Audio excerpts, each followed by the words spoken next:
Hey everybody, welcome to the Foolish Canuck podcast. This is episode number 9.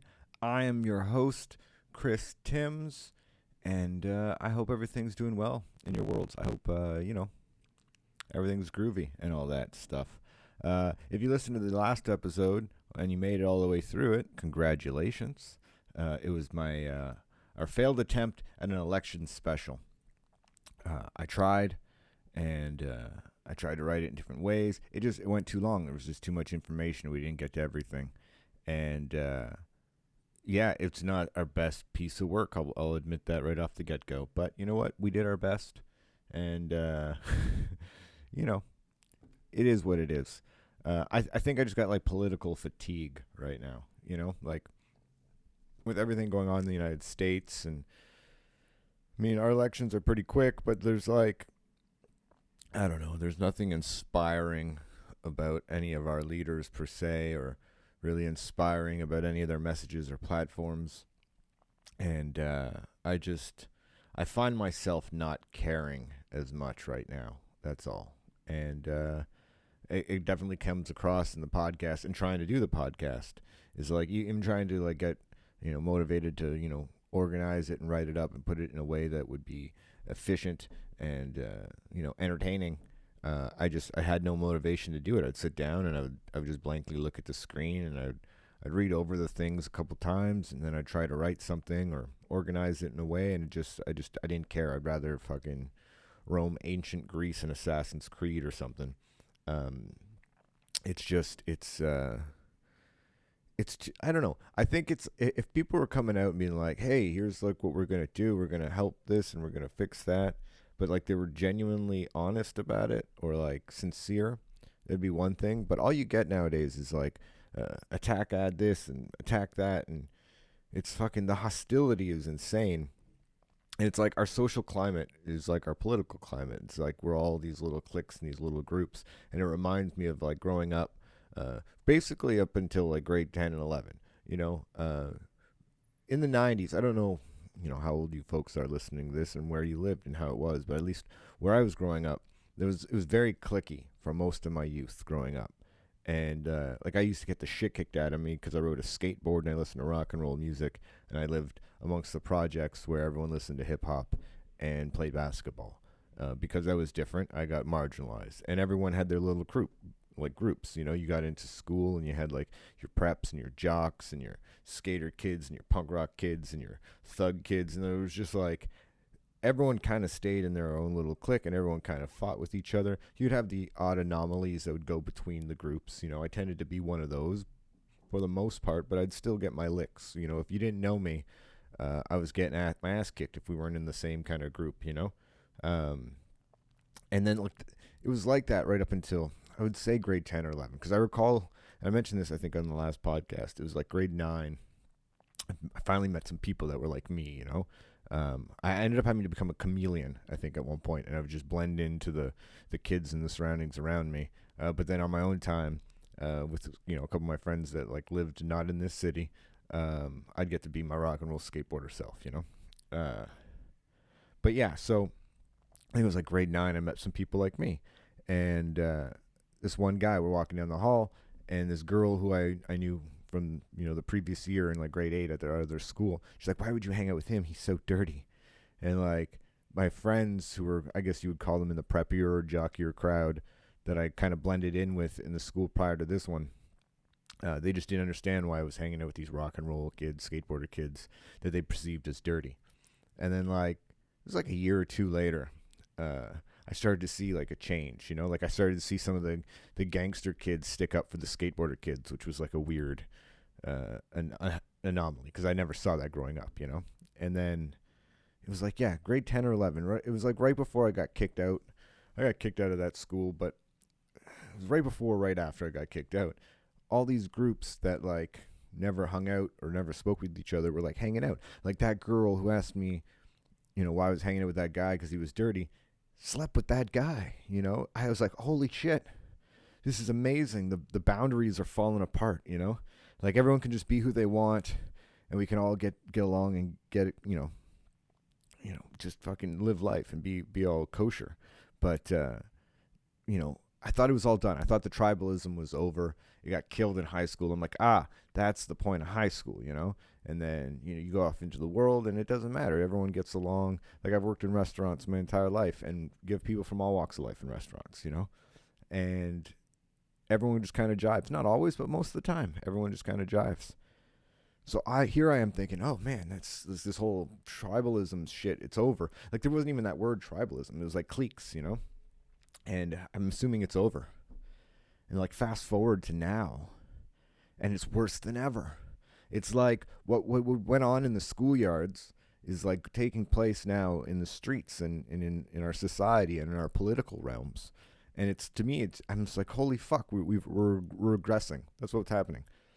No longer are we like getting along. Like, all this stuff, like, stay in your lane. You don't have an opinion because you're a white guy and you're straight. Don't culturally appropriate and all this stuff. It's insane. Like, to me, it doesn't make any sense. Like, I thought all those boundaries were broken in high school. And I remember this one time we went to our friend Adam's cottage, and look, we had a rainbow of friends, from every walks of life, from every ethnicity. And we were sitting around the campfire, and we just started telling racist jokes. Like, the white people were telling black jokes, and the black people were telling white jokes, and the, Asian guys were telling jokes. Like, it was like everyone was telling their versions of racist jokes, and we were all laughing and having the best time because we knew we could laugh at each other and laugh at ourselves, and that, there was no malice and no hate in it. And I honestly thought, sitting there at that campfire, I was like, holy shit, like, this is the cure to racism and a lot of our problems and division, is us being able to sit here and fucking laugh at our stereotypes and our whatever, the things that make us unique, but it also makes us human. And I thought it was over, and here we are, and it's worse than ever. Like, there's cliques within cliques within cliques, and if you don't 100% agree with your, I guess, lane, then you're off. You're off on your own in the wilderness, and it's fatiguing. It's much. It's too much, and it's just like what happened to all the fucking grown-ups? That's what I want to know. Like, why are we like giving into this nonsense and this like pettiness that is completely unnecessary? I don't think it has any benefit for anybody except for maybe people trying to make dollars, because, as I've said before, conflict sells. So, yeah. So I guess I'm just tired, tired of it all. I'm going to take a step back.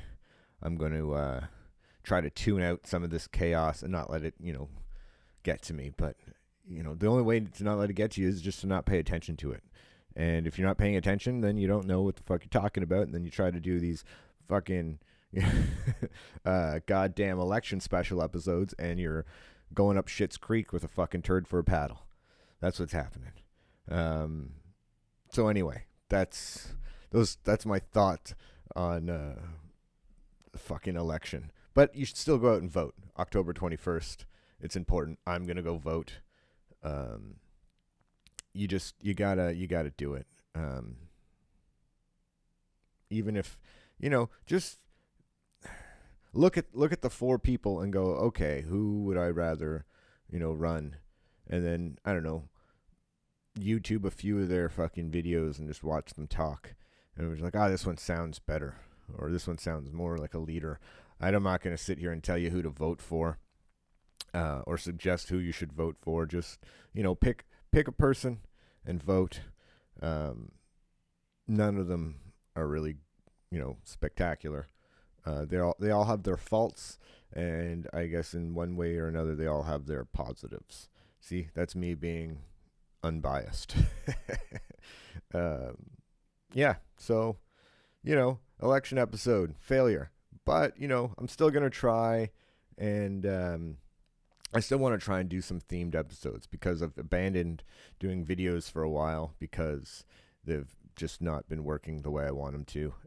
So I'm going to go back to the drawing board on the video aspect of the whole Foolish Canuck thing. But that being said, some of the ideas I had for videos, I'm going to try to transition over to doing podcast episodes. So like I've been talking about, in 2 days from now, it's going to be 1 year that weed's been legal here in Canada.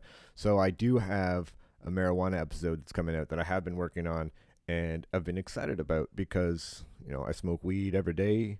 I don't know. You can't say smoke weed every day without like that little tune coming to your head. But so we'll talk about, how's it been going, my thoughts, my issues, and all that kind of jazz. And that'll be coming out in like a day or two. That's almost all done. And then I want to do I'm going to do an episode about all about NHL 20 or EA Sports hockey games in general. So that's not going to be for everybody, obviously. But if you like video games and that's your thing, I'm going to give that a whirl. And if that one goes well, maybe I'll do other video game podcasts where like I review and talk about games. I don't play too many different games. Like I kind of stay in my lanes when it comes to video games. But I'm getting older. I'm like 34. I can't invest too much time anymore into a lot of these games because they take, like, it used to be, okay, you get a game and you stay up all night and you beat the game, and you're like, yeah, that was good. I beat the game and I can move on with my life. It's ridiculous that I stayed up and played this thing for 22 hours straight, but it's over. It's done. Now you can stay up 22 hours straight playing a game and you still have another like 500 hours to go, and it just will suck your life out of you, and you'll be dreaming about assassinating people and stuff. Anyway, I've had to cut back significantly on the gaming and the games. So one of the ways I've done that is I've just limited the games I play. So I figure I'm 34 years old. I'm not, unless something really ridiculous comes out that's like so in my lane and so in my wheelhouse, and like this is the game I've been waiting for and it's come to fruition, then maybe I'll go into a new game. But for the most part, I play the NHL hockey games. I play Assassin's Creed games, a little bit of golf, the Rory McIlroy, because I'm getting older. And what else? Mass Effect. I like those games. Skyrim. But see, like a lot of these games, like Mass Effect, Assassin's Creed, and Skyrim, they last forever. So like I've been playing Skyrim for over a decade, and it just keeps going. So so I don't really play any other games than that. I used to dabble in the Red Dead Redemption. I haven't played the new one. I liked the GTA games. Haven't played those in years. Saints Row, same thing. But there's not too many other games that I go out of my way to get and play. I like the UFC games. Those are fun. I play them periodically. But for the most part, it's just hockey and Assassin's Creed. I like the ancient times and the history stuff. Like they nailed it out of the park with Origins, and then Assassin's Creed Odyssey, just ancient Greece, one of my favorite eras to read about and listen to podcasts and audiobooks about and stuff. Watch documentaries, and they do a great job of encompassing the vibe and the architecture and the landscapes and stuff. So it's really fun, and they have like fucking like some of the like Atlantis and some of the mythical creatures, like, the Medusa and the Minotaur and all that kind of stuff, and Cyclops. So you get to go kill those motherfuckers, and that's always a good time. Anyway, I'll probably do some video game podcasts and ramble about, the couple games that I do play. So there'll be that. And maybe some other stuff. I don't know. I would like to do some music podcasts, but the problem is the legalities of playing other people's music. So I have a couple of my own songs. They're not particularly great. One is okay. Like one I'm reasonably proud of, and the rest are meh. They need some work. But I do play a lot of Bob Dylan and stuff, and I do them kind of funky, a little bit different, my own kind of way. I say that because I'm not that great of a musician, so by doing things funky, different in my own kind of ways, is kind of saying like I can't do it the way they do it, but I figure out a way to do it. It sounds pretty cool, and I'd like to do some like jam podcasts or talk about music. I'd even like to play music like a radio station and show some of my like favorite tunes and stuff, but there's a whole fucking hornet's nest of legalities behind that I'm still trying to wade through and figure out. So it'll come or it won't come, but it's something I'm definitely trying to work out. it'd be really cool to do like a jam session podcast where I have like another musician over and, we play some songs together or, go back and forth, play some, whatever, talk music. That'd be really cool. Have some comics that are going to be coming up. We're going to do some comedy themed podcasts where we're talking comedy and just comedy. Maybe we'll probably stray off into other things, but the idea will be to be talking comedy. And yeah, I was going to think about, because I want to do a cooking show, like a video cooking show, and I've been struggling with this thing. So I was thinking maybe of figuring out a way that I can do like cooking podcasts and like just talk about cooking. But like cooking's very visual, so I don't know if that's gonna happen. Maybe here and there I'll drop a recipe or an idea, and that'll be close enough. Yeah, so stay tuned for those. Those should be coming out at some point. It's all about trying new things right now, and sometimes it's easier said than done. Like, like a week ago I was at Absolute, and it was a Tuesday night, and I was like, okay, I got some new jokes I want to do, and it was a smaller crowd, and I was like going back and forth. I'm like, okay, do I do this new joke? Do I not do this new joke? I'm like, okay, we'll do a joke that we know that works, and then we'll try to go into the new material, and I only have like 7 or 8 minutes to play with up there on the Tuesday, so I was like, fuck, what am I going to do? What am I going to do? And then they called me on stage, and I normally have a drink, and I didn't get a drink in time, and so I'm on stage. I'm already having a bit of a dry mouth, and I start doing this bit that like it normally works, and it worked. And I was like, oh, this joke works. This is going to be a great lead into the new material. And I start doing the new material, but the problem is I didn't remember. I thought I remembered, like I thought I had it, but I clearly didn't have it. And it's like, I don't want to like give away too much of the joke or anything, but it's aggressive. The material can come off very aggressive, especially if you forget the funny bits. Like if you just go to the stuff that's kind of saying a point and being a little ridiculous, but you forget the funny bits, you just seem like a crazy person on stage yelling at a microphone, which is what I did for like, I don't know, 2/3 of my set. Which ultimately got them to start laughing. They were like, "Oh my God, this guy is so insane. He's just digging in deeper with this nonsense." And I admittedly was having a blast. I was having the time of my life. None of it is like usable. Well, maybe some of it was usable, but it went to a weird place. I felt very hostile, but I had a good time. So I don't know what that means. I ended up then resorting to a crutch, a joke that I usually close with that I know tends to work, but then I did it like super aggressive, and which maybe helped. I don't know. I got off stage and I was visibly like I felt like I was like huffing and puffing, and like I had some hostility in my veins. But it was great. For a disastrous set, I had some of the most fun I've ever had on stage. So. Anyway, that joke has to go back to the drawing board. I got to like figure out a way to memorize the funny bits better than the not funny bits, if that makes any sense to you non-comedy folks out there.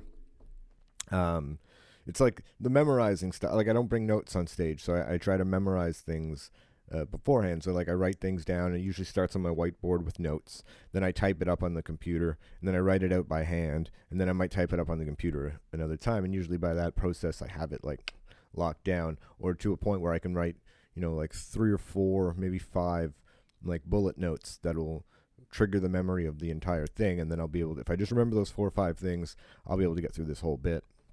But I didn't have those 4 or 5 things memorized, so everything else got went all over the place. But then I did a set on Sunday, and I said I'm not going to worry about some new stuff tonight. We're going to go up and have fun. It was Thanksgiving. The crowd seemed like they were all there because of free tickets. They were not. They were chatty at the beginning, and then they were like quiet, and then they were. I don't know. They were a weird bunch. When I got on stage, I had fun with them. We ended up having a blast. But I just decided I'm going to go up there, and it's going to be.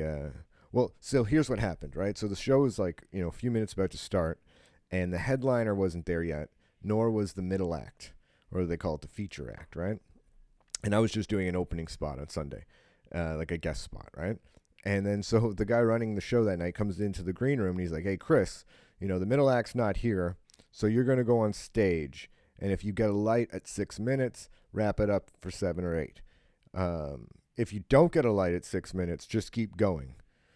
So it's like, okay. So and so you're trying to plan out your set, like, okay, I'm going to do this joke and this joke. And if you have jokes that lead into each other, like, it's nice to know how much time you're supposed to do, not just go up there and, if it was like an open mic night, whatever, I'll go up there and wing it for, however long it needs to be up there. But for, this show, it was difficult. It was not difficult, but it was different. So I'm like, okay, let's do this. And then, I don't know, like a minute before I'm getting called on stage, like, okay, do 12 minutes, and then we should be fine. I was like, okay. So I had planned for 7, then I planned for possibly however long, and then, anyway, so I went on stage, didn't exactly know what I was going to do, had a rough idea. I decided to stick to jokes that I knew worked, and I got the people laughing. We had a great time, and it was a fun set. So I was thankful on Thanksgiving for that crowd.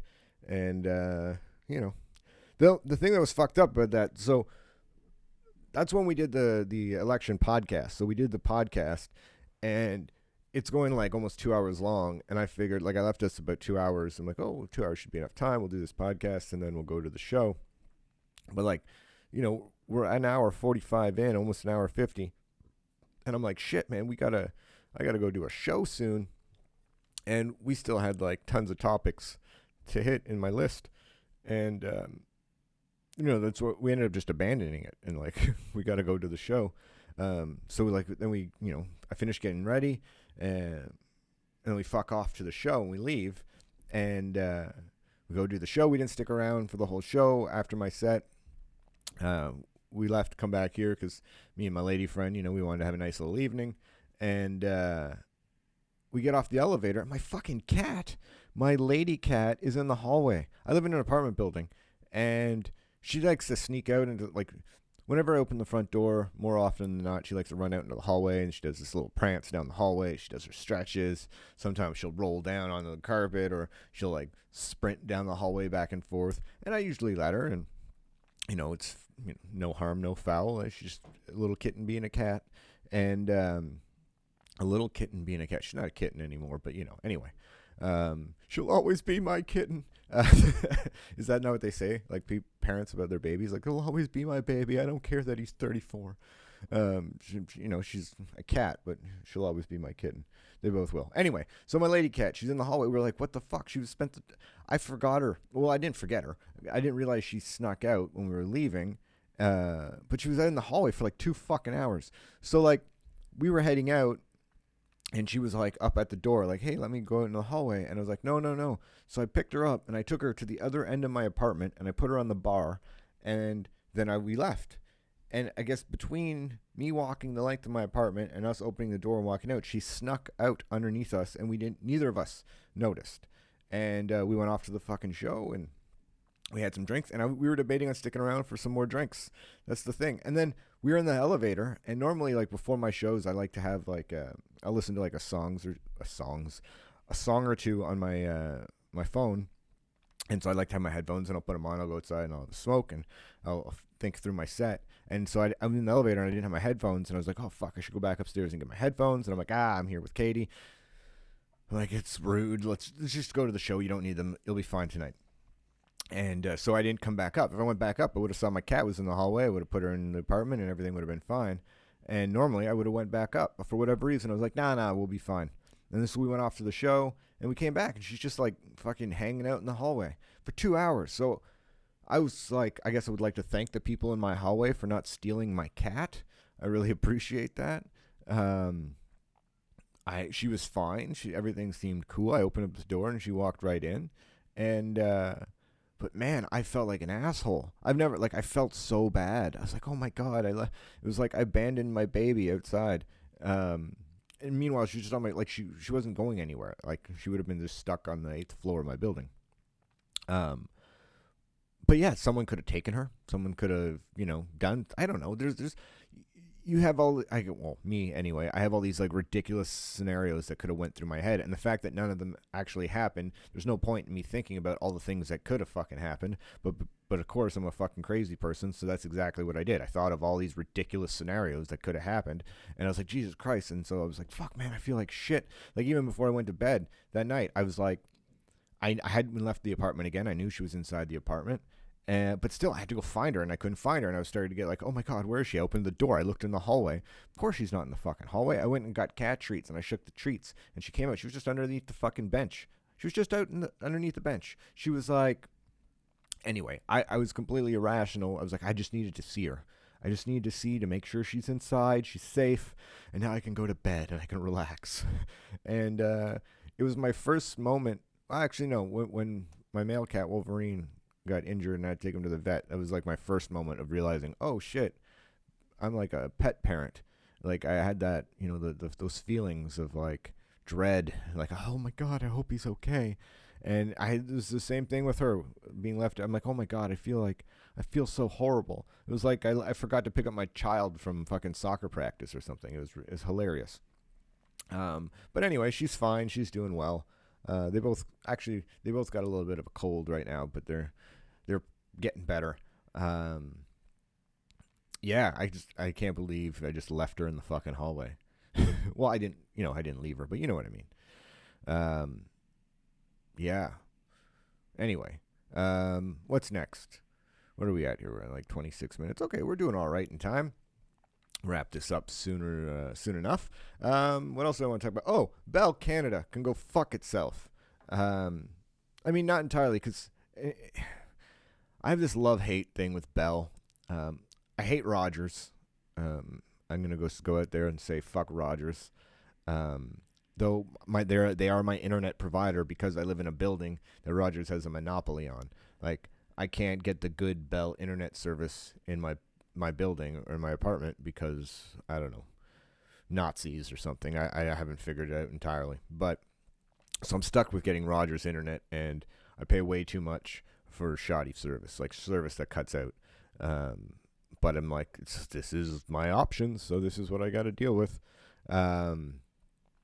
But then, like, so I had this house, and we had all Bell services, and the entire, like, 2 or 3 years we were living there, I didn't have an issue with any of my services, not once. And so I had my cell phone, my internet, and my television, and no problems ever.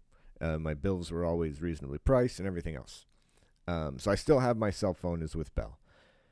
And then I don't have cable anymore, and then my internet's with Rogers. So that's, my 2 main bills every month.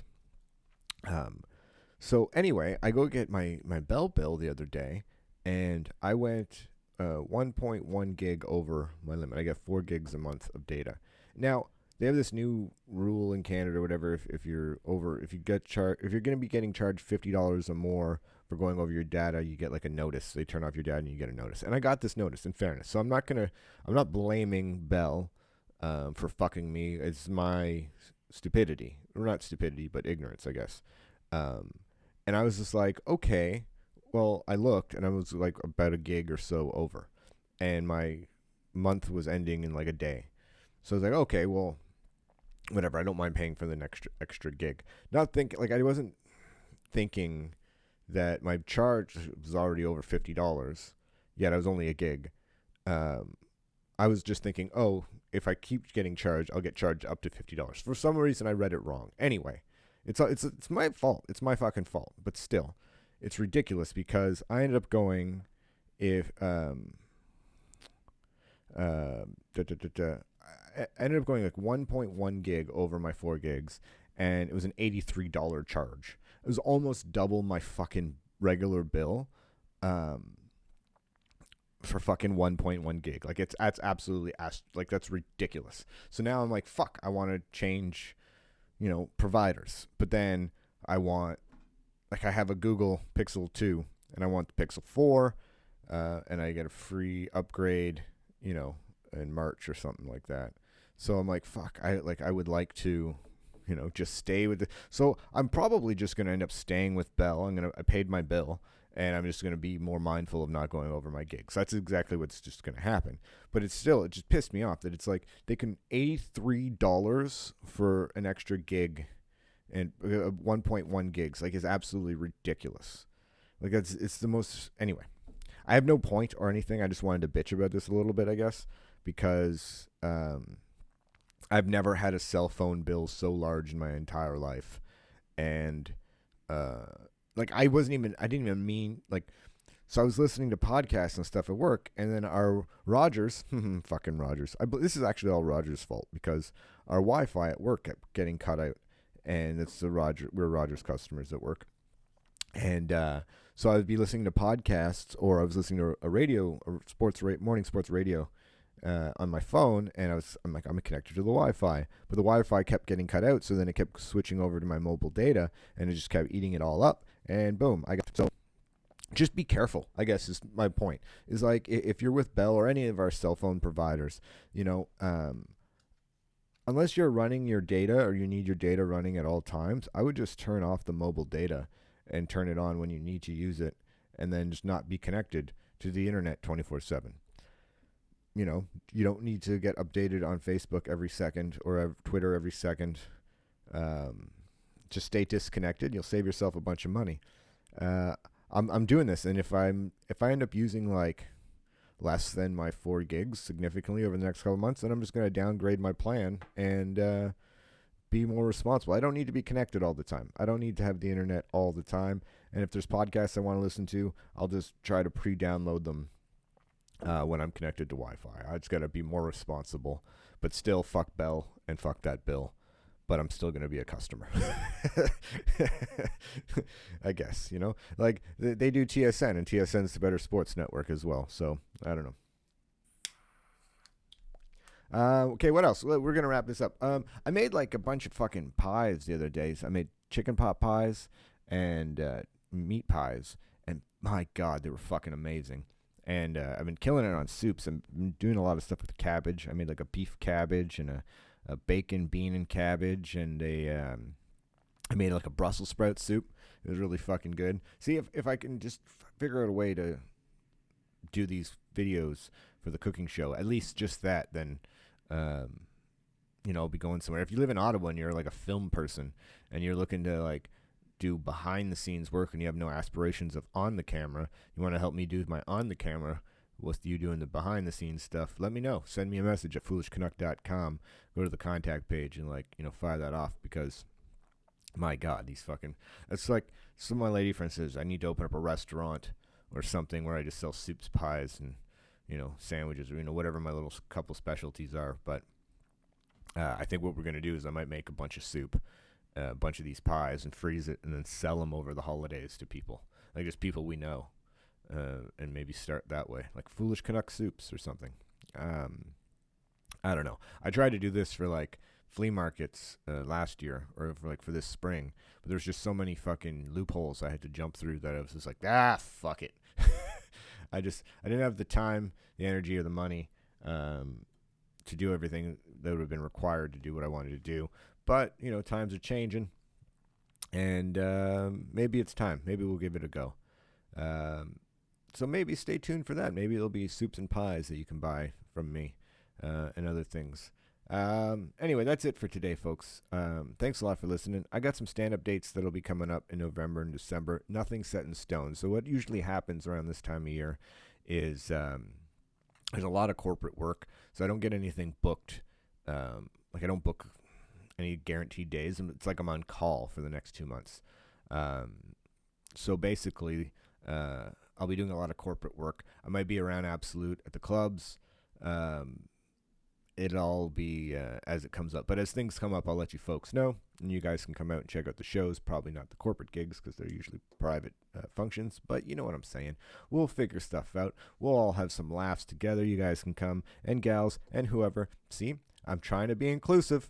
You guys can come back here and listen to the podcast and have some laughs, or not laughs, and just listen. Sometimes there's laughs, sometimes there isn't laughs. Sometimes it's just me rambling about nothing like I'm doing right now. Thanks again for listening. But you can follow the podcast on Twitter at Foolish Canuck, Foolish Canuck on Facebook, Website is foolishcanuck.com. If you want to support the podcast, help, in any way that you want, talk about it, share the share the episodes, share the content, and our Facebook or Twitter. Just share shit. Spread the word. Let people know. If you're rich and you want to toss us a few bucks, go to the website, foolishcanuck.com. At the bottom of the page, there's a little link. There's a whole list of ways you can support us, but there's also a link to our Patreon and PayPal. However you want. You want to send us $1.50, whatever it is. Be like, hey, let's help these people. If they had more time to work on podcasts and didn't have to worry about, working them 9 to 5 or 8 to 4 day job as often, maybe we can produce more cool shit. So anyway, thanks again for listening. Much love. I hope you have a great week, and we'll be talking to you soon. All right, bye-bye.